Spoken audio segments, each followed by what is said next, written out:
예수님이 이 땅에 오시기 전 700년 전의 사건입니다. 선민 소리 듣는 하나님 백성들을 그들이 아수르라라는 큰 나라의 침략을 받게 됩니다. 나라의 운명이요, 어떤 기가 다 세워져 버리는 이제 패배의 자리에 놓이게 됩니다. 전쟁은 항상 좋은 것 아닙니다. 약탈이라는 것이 사진을 동반하고요. 그리고 강간이라는 것이 대낮에 이루어지는 그런 어떤 얼처구니 없는 일들이 자행이 됩니다. 그것도 하나님의 땅에서 이루어진 일입니다. 하나님께서는 울부짖는 백성들의 기도의 응답으로요, 어떤 말씀을 허락해 주셨을까요? 이사야 7장 14절의 말씀입니다. 경청하십시다. 주께서 친히 징조를 너에게 주실 것이라. 보라, 처녀가 잉태하여 아들을 낳을 것이요 그의 이름을 임마누엘이라 하리라. 이게 말이 되는 얘기입니까? 한 나라가 멸망하는 위급한 상황 속에서 하나님의 응답이 이렇게 엉뚱합니다. 그 당시 북이 이스라엘이 처해 있는 상황이다라는 것, 어떻게 보면은 악을 행하다 보니까 우상을 숭배하다 보니까, 그런데 하나님의 응답은 이렇게 연결되어져 있으니 앞뒤가 맞지 않습니다. 요즘은 이성이라는 것을 가지고 상식이니 평등이니 이런 이야기를 합니다. 이렇게 모순되고 생뚱맞은 말씀 속에 우리가 놓쳐버리는 복음의 본질이 있습니다. 인생의 궁극적인 궁극적인 문제를 해결하는 하나님의 방법이 함께합니다. 참으로 신비합니다. 사랑하는 성도님들, 우리가 이 땅 살면서 수많은 문제 속에서 에어싸이고 부딪히고요, 해결치 못하면 낙심하고 이러다가 죽는 거 아닌가 이렇게 생각합니다. 그러나 결국은요, 하나입니다. 그것이 뭔가 하면 제 문제입니다. 인간이 당하는 수많은 문제, 그렇죠, 해결 방법이요, 수만 가지가 이야기될 수 있겠죠. 그러나 궁극적으로요, 해결할 수 있는 열쇠는 하나입니다. 오직 예수. 우리는 하나님을 만나느냐, 하나님을 못 만나느냐, 그렇습니다. 하나님이 그 문제 자리에 간섭하시느냐, 개입하고 있느냐, 그래서 내가 서 있는 이곳이 어둠이냐, 빛이냐, 죽음이냐, 생명이냐, 우리가 이 문제를요, 어떻게 직시하느냐에 따라서 선명함의 자리에 내 자리가 허락이 될 줄 압니다. 우리는 어려움의 자리에 코로나라는 그 세월을 3년 넘게 잘 견뎌왔습니다. 그래서 우리가 지금 살아남아 있는 겁니다. 지금 우리가 살고 있는 이 시대를요, 극명하게 드러낼 수 있는 단어를 이야기하라 하면은요, 애로움, 그리고 단절, 고독, 이런 단어 아닐까 생각해 봅니다. 성경 말씀을 읽다 보면은요, 성경이 보여주는 그림이 있습니다. 에덴 동산에 쫓겨나는 인생이, 그렇죠, 선악과 따먹는 가운데 한쪽 귀에 뱀의 소리를 듣습니다. 하나님 관계가 깨져버렸네요. 그래서 나무 그늘에 숨고 있습니다. 자기와 자기 자신의 단절입니다. 그것을 고독이라고 이야기합니다. 하나님이 묻습니다. 왜 선악과 먹었니? 그랬더니 아담이요, 손가락질합니다. 하나님이 만든 저 여인이 먹으라고 해서 먹었습니다. 쫀쫀하게 핑계댑니다. 어떻게 보면 남녀의 단절이고 사람과 사람의 단절입니다. 그러다 보니까 우리는 애로움이라는 단어를 품고 삽니다. 세상의 죄의 문제 속에서요, 세상이 자연의, 그렇죠, 가시와 엉겅퀴가 나타납니다. 사자와 호랭이가 으르렁댑니다. 그래서 사람들은 무서워합니다. 자연과의 단절입니다. 이 모든 것이 죄의 열매라고 합니다. 역사 이래로 인간은 이런 문제에서 헤어나지 못합니다. 눈에 보여지는 문제가 너무 많아서요, 이것이 무슨 동화책의 이야기처럼 들립니까? 아닙니다. 인생 문제의 해결할 길은요, 오직 하나님과 인간의 다리가 되어주시는 십자가밖에 없음을요. 사람과 사람을 연결해서 우리가, 인간이 세상을 자유롭게 연결하는 이 다리가 오직 십자가요. 그리고 구세주로 오신 예수님 외에는 다른 길이 없음을 우리에게 말씀은 보여주고 있습니다. 그래서 그 말씀의 자리에 우리가 보게 되어지는 단어가요, 임마누엘입니다. 임마누엘의 임자가 함께고요, 유는요 우리다라는, 엘은 하나님이다라는 히브리어입니다. 자, 하나님이 우리와 함께 하신다라는 뜻이죠. 창조주가 피조물과 함께 합니다. 구세주가 죽을 수밖에 없는 죄인들과 함께 합니다. 영원한 하나님이 시간을 창조하셔서요, 우리에게는 역사 속에서 거닐게 합니다. 그런데 그곳에 누가 오셨습니다. 바로 그 사건의 자리를 우리는 성탄이라고 이야기합니다. 이것이 성탄이 갖고 있는 비밀입니다. 하나님은 우리에게 생명의 책을요 허락해 주셨고요, 그 책을 우리는 성경이라고 이야기합니다. 구약 성경, 신약 성경이요. 자, 이 두 성경이 한 권의 책이고요, 거기에는 생명이라는 내용을요 성경은 품고 있습니다. 도도히 흐르는 물줄기가 있습니다. 창세기를 시작해서요 성경 전체를 관통하는 그 강의 이름을 우리는요 이렇게 붙일 수 있습니다. 임마누엘이라. 하나님께서는 이 구원의 강문을 만들기 위해서요 믿음의 조상이라고 이야기되어지는 한 인물을 부르십니다. 그리고 못났지만 택해 주십니다. 그리고 아브라함의 씨를 통하여서 하늘에 떠있는 별처럼 바닷가의 모래알처럼요 창대케 하리라. 그래서 이 모든 무리들이 하나님 백성 되어져 하나님 나라 세우게 하리라 약속합니다. 그래서 아브라함의 몸을 통해서 씨를요 발하게 합니다. 나이 100세 때 이삭을 품게 되어지는데 장장 25년을 기다리게 합니다. 아내 사례는요 자식을 낳을 수 없겠거니 생각하면서요 하나님 오셔서 말씀하실 때마다 웃습니다. 그런데 응답이다라는 생각 갖지 않으니 이것이 비웃음이죠.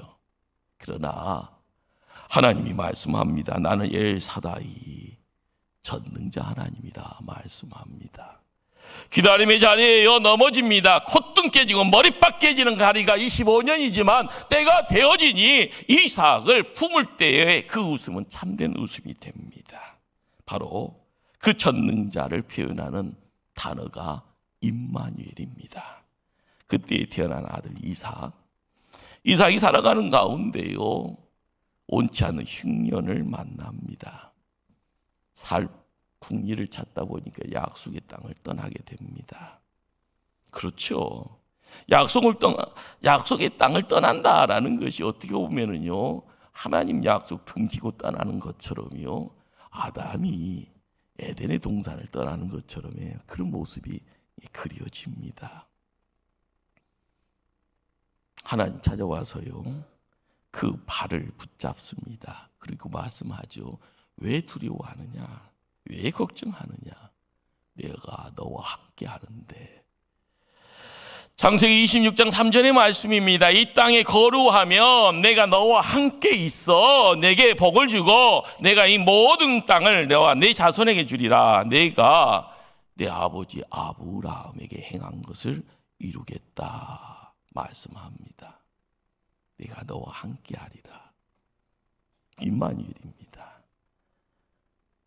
이 물지기가요 그 아들 이삭에게 흘러갑니다. 이삭은요 참 남들에게 평가가 다양하지요. 사기치는 이 모습이 있습니다.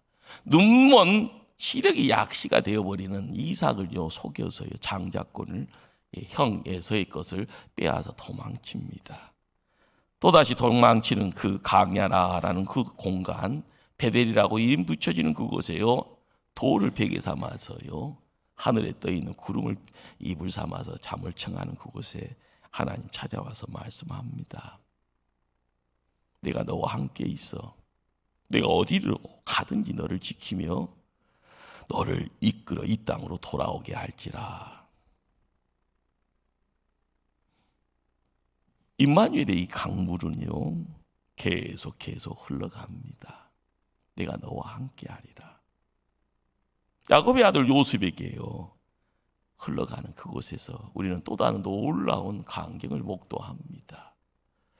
이상한 꿈을 꿉니다. 그 꿈의 내용들이요, 많은 사람들에게 그냥 즉시 그것이 무슨 뜻인지를 알게 합니다. 그러다 보니까 물구덩이에 죽은 목전까지 내팽개쳐집니다. 노예 상인을 통해서 먼 곳, 한 번도 가보지 않았던 먼 곳으로 노예로 팔려갑니다. 종살이 합니다. 누명 쓰고요, 감옥살이 합니다. 그런데요, 애굽이라는 땅에서 그의 인생이 다시 꽃피어질 때 그는 국무총리의 바로의 밑에서 2인자 자리를 드러내게 됩니다. 자, 우리는 요셉의 이야기를 읽다 보면은요, 계속 반복되어지는 단어가, 문장이 있습니다. 여호와께서 요셉과 함께 하심으로. 임마누엘입니다. 요셉을 통해서 야곱의 70명의 가족들이 고생이 난 땅에 정착을 합니다. 세월이 지나서 400년이 지납니다. 자, 70이라는 숫자가요, 장정만 60만, 미니멈 200에 맥시멈 300만이라는 큰 민족이 만들어집니다. 하나님은요, 이 무리를 이끌 수 있는 지도자 모세라는 한 인물을 택합니다. 신기하죠? 출신 자체는요, 애굽인이 아닙니다. 그러나 나일강에요, 그냥 몸 한번 옮겨놨더니 신분이 바뀌어 버립니다. 신분 세탁이 되어져요, 바로의 딸, 공주의 양자가 되어지고요, 그 자리에서 올라가면은요, 바로도 될 수 있는 겁니다. 대통령도 될 수 있는 겁니다. 그러나 그의 손에 돌이 들려지고 살인자가 되어지고 광야에 나갔더니요, 80이라는 세월을 품고 있는 힘없는 나약한 노인 되어서 우리에게 모습을 드러냅니다. 중요한 것은요, 우리는 애굽이다라는 땅을 통하여서 요셉은 들어갔고요, 모세는 나옵니다. 왜 들어갔다 나왔다 하는가? 그러나 하나님께서는요, 이 민족을 통하여서요, 때가 되어져 어머니 뱃속에 있는 것처럼 장정 60만을 통하여서요, 가나안 땅을 새롭게 하나님 나라 세워가기 위해서 이들을 품고 있었던 겁니다. 그러나 인도자를 나약한 80세의 노인으로 준비하신 겁니다. 그러면서 모세에게 들려주는 말씀이 뭡니까? 하나님이 이르시되 내가 반드시 너와 함께 있으리라. 임마누엘입니다. 우리가 인생의 삶을 지켜나갈 때마다요, 광야 생활이 뭐요라고 이야기됩니다. 가기 싫습니다. 먹을 것도 없고 즐길 수도 없는 막막한 죽음의 땅 아닙니까? 그러나 그곳이요, 하나님의 안전지대라. 그렇습니다. 불기둥 구름경을 통하여서 매일매일 시간이 새롭습니다. 배고픔의 내용이 만나와 메추라기를 통해서요, 새로워집니다. 목마름의 내용을 통하여 바위를 쳐서 생수의 강이 흘러가게 만듭니다. 신발을요, 의복을 40년 동안 책임져 주시는 분이 누군가? 하나님이십니다. 임마누엘 하나님. 광야에 40년 훈련을 마치고요, 말씀의 모범생들을 이끌고 이제 가나안 땅으로 입성하려고 합니다. 하나님은 모세 여기까지다. 시종으로 함께 있었던, 비서로 함께 있었던 요호수아를 끌고 나가게 합니다. 재밌는 것은요, 아무리 큰 인물 옆에 있더라도요, 너가 한번 해봐라 하니까 두렵고 떨리는 마음에 벌벌벌 떠옵니다. 여호수아 1장을 읽다 보면요, 벌벌벌 떨고 있는 여호수아에게요, 하나님 찾아오십니다. 그리고 무슨 말씀을 합니까? 내 평생에 너를 능히 대적할 자가 없으리니 내가 모세와 함께 있었던 것 같이 너와 함께 있을 것이니라. 내가 너를 떠나지 아니하며 버리지도 아니하리라. 임마누엘입니다. 임마누엘이 강물이요, 여호수아에게, 이스라엘 백성들에게 함께할 때 홍해가 갈라지는 것처럼 요동강이 갈라집니다. 큰 난공불락처럼 보여지는 여리고성이 가로막습니다. 무너집니다. 임마누엘이기 때문에 가능한 일입니다. 가나안 땅을 정복해 합니다. 함께 어울리는 가운데 그 땅이 너희들의 기업이라 말씀합니다. 세월이 지나서요 다윗이라는 성군을 만들게 하셔서 이스라엘에요 찬란한 정성기를요 누리게 합니다. 그 내용을 통하여서 끊임없이 하나님의 사람은 죄를 범하고 있고 잘못된 길을 택하는 인생들에게요 하나님의 사람들을 계속적으로 보내서서 그들에게 바른 길 택하게 하지요. 그러나 우리의 모습이 얼마나 못났기에 그 임마누엘의 사랑 앞에서도요 딴짓하고 있다라는 겁니다.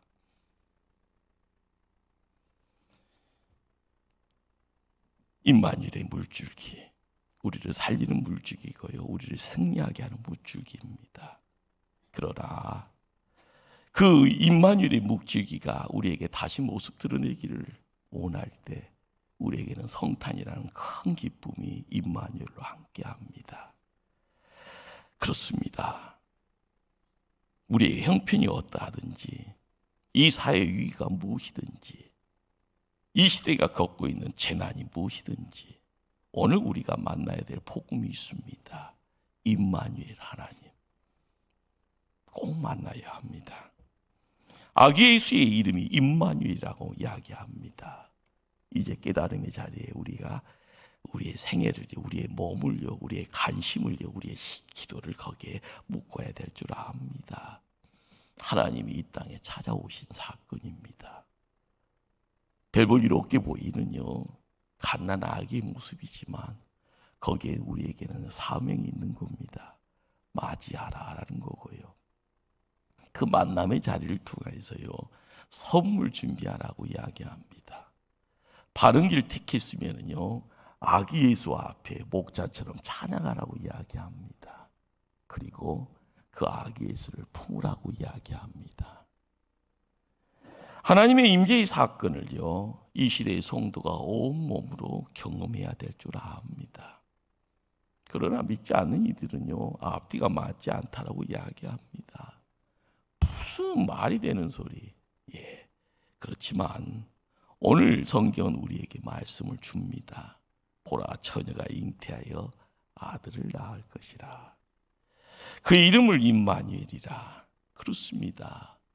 우리는요 그 소리를 통하여서요 세상이 바뀌어지고 환경이 새로워지며 단면의 세상이 아니라 입체의 세상으로 우리가 들어가는 것을 아셔야 됩니다.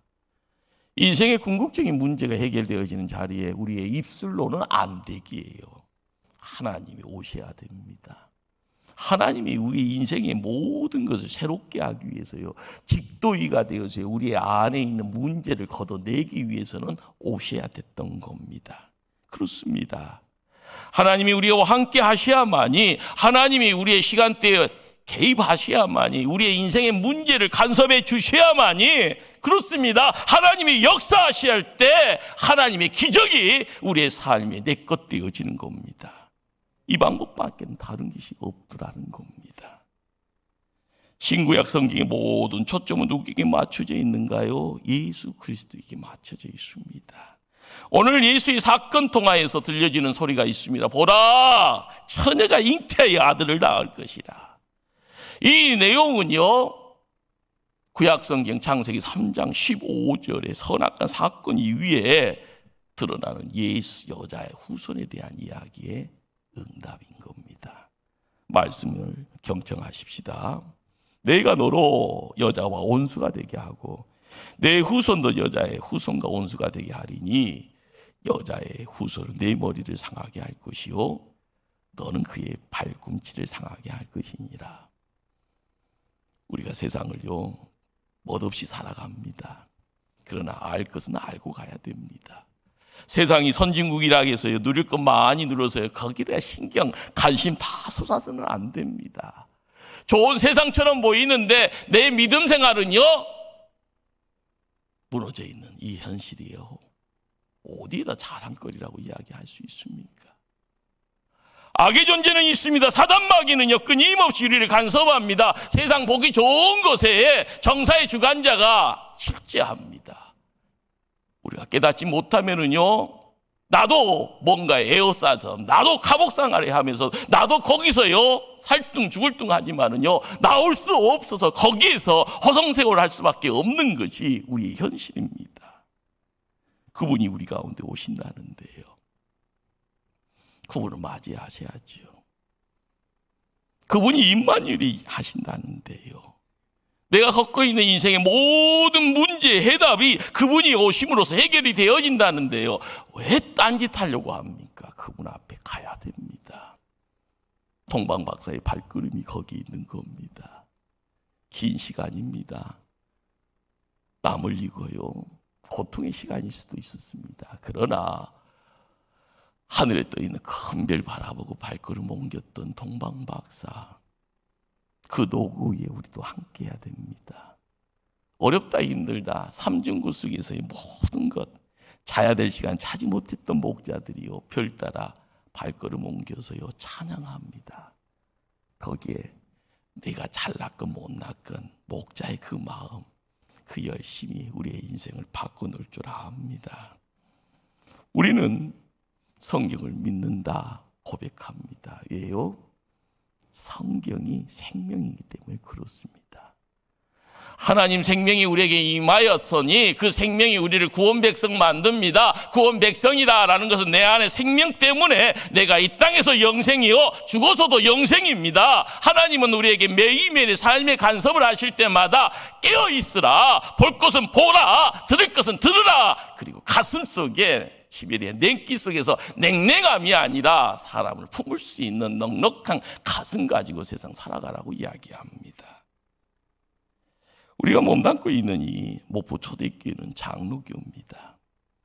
이 장로교는요, 종교개혁의 전통이라고 이야기되어지는 두 단어가 있습니다. 개혁주의니 복음주의라는 이 두 단어.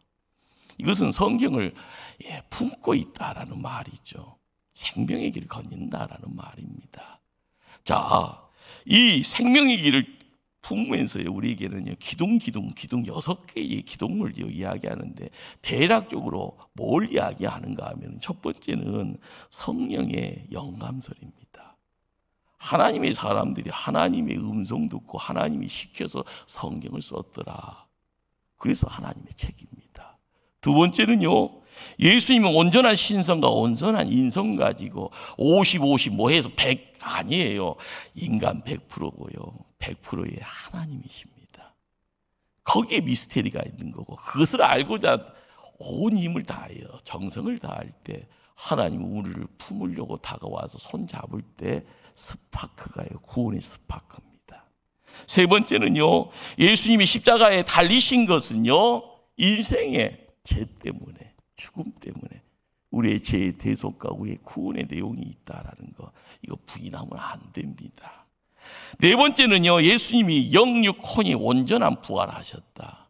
그냥 영혼만 부활했다라는 그런 부류를 우리는 이단이라고 합니다. 예수님 육적인 부활을 통하여 때 되면 우리도요 육신의 부활로 함께한다. 우리는 그걸 믿습니다.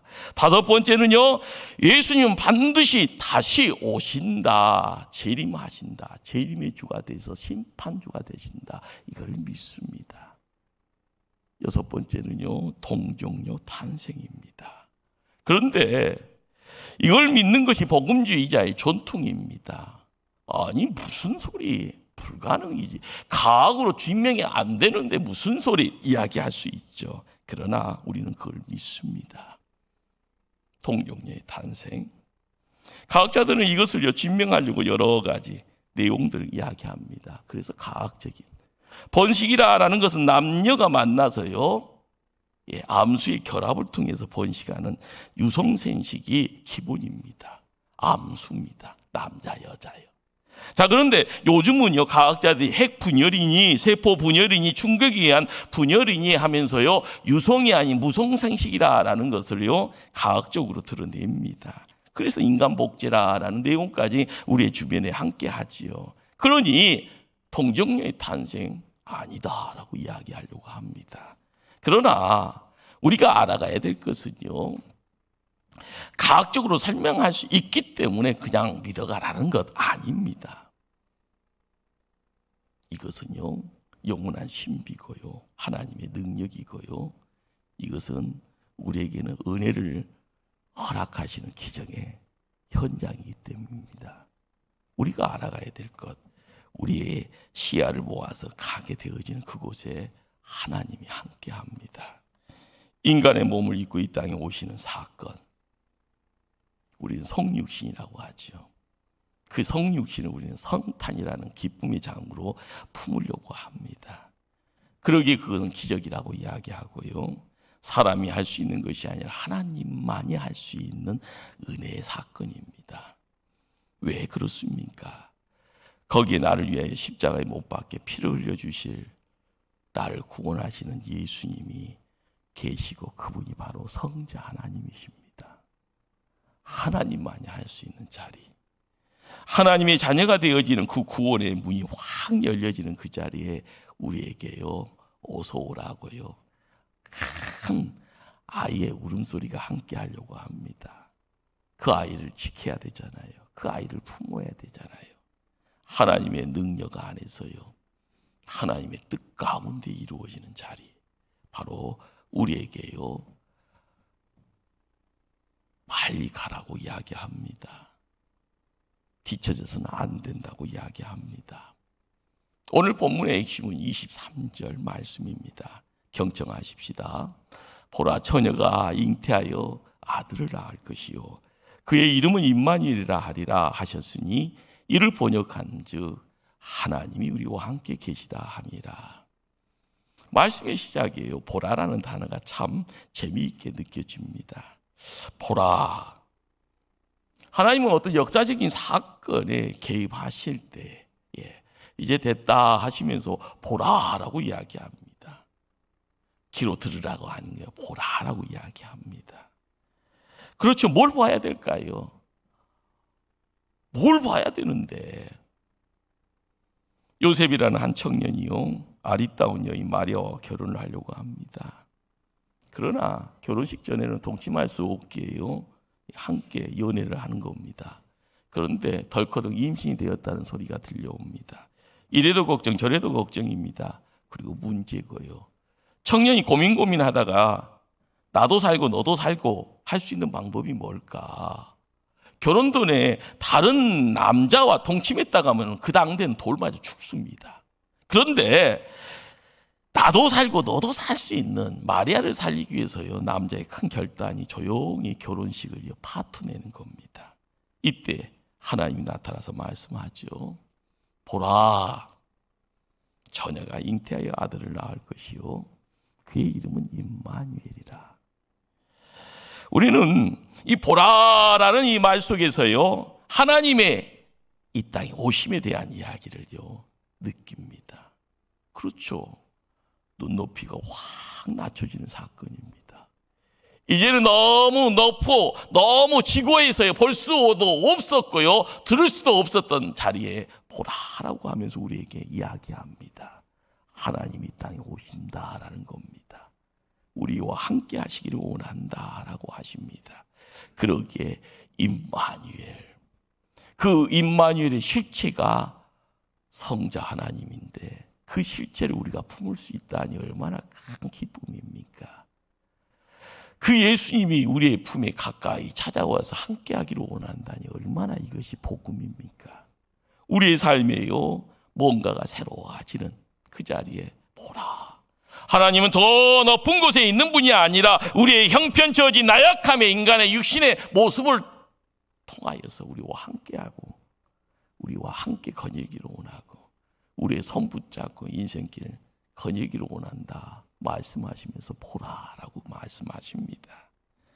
혹시 이런 분 계십니까? 보시길 바랍니다. 하나님은 위로자로 친구로 우리 가운데 찾아오실 것입니다. 마음이 상하였고 육신이 또한 병들어서 영혼까지 병든 분 계십니까? 우리 주님이 치료자로 이 시간 우리 가운데 찾아오실 겁니다. 죄와 고통 가운데 내가 왜 이것밖에 안 될고 하면서 절망 속에서요 살고픈 마음보다는 죽고픈 마음 속에서 가슴 치고 애통하는 분 계십니까? 주님이 용서자로요 구원자로 우리 가운데 찾아오실 겁니다. 이 대림절의 절기를 통하여 성탄이라는 큰 기쁨의 잔치의 자리에 그분은 이름을 밝히십니다. 임마누엘. 그러나 그 임마누엘의 자리에 우리가 품을 수 있기에 어린 아이로 함께 하시기를 원하십니다. 여러분의 고통, 여러분의 애로움, 여러분의 아픔, 여러분이 지금 해결치 못하는 문제가 있습니까? 그 문제 해결은요, 아기의 예수님의 이름이 임마누엘이기에요. 그 임마누엘을요, 품기를 원할 때 그 임마누엘은 해결자가 됩니다. 모든 응답의 길이 활짝 열려져 우리는 기뻐할 수가 있습니다. 그분과 함께 천국 가는 그날까지요, 승리하는 삶의 모습 우리가 소망하는 대로 이루어질 줄 압니다. 임마누엘의 그 강물줄기는 지금도 흐릅니다. 그리고 눈이 활짝 열려지고 귀가 활짝 열려지고요, 우리의 가슴이요 넉넉함을 통하여 성령의 불로 그 아기 예수를요 품기를 원한다 할 때마다 그 임마누엘은 생수의 강이 돼서 여러분을 지키고 여러분의 가정과 자녀들의 인생길까지 형통으로 이끌어 가실 줄 믿습니다. 기도하십니다.